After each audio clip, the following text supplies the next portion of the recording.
ফ্রেন্ডদের সাথে ঘুরতে যাওয়ার একটা প্ল্যান করে ফেললাম। এটা হচ্ছে শান্তিনিকেতন, প্রাকৃতিক সৌন্দর্যে ভরা। এই যে চলে এসেছি। দেখো আমার গুণধর ফ্রেন্ডগুলো অধীর আগ্রহে আমার জন্য অপেক্ষা করছে। বাঙালির তো 12 মাসে 13 পার্বণ, আর তার সম্মানার্থে আমরা পৌঁছে গেলাম 12 মাসে 13 পার্বণ রেস্টুরেন্টে। ভেতরের ডেকোরেশনটা সত্যি খুবই চমকপ্রদ। এই তো অর্ডারটা দিয়েই ফেললাম। এবার খাবারটা চলে এসেছে। যাই হোক, কফি এবং পকোড়া দুটোই এক কথায় অত্যন্ত সুস্বাদু ছিল।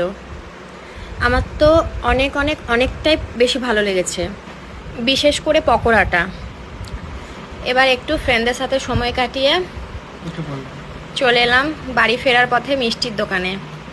মিষ্টির অন্য কোনো দোকান খোলা ছিল না, যার জন্য এখান থেকেই নিলাম। এই যে আমাদের স্টেশন রোড। এবার বাড়ি চললাম। Tata, bye bye.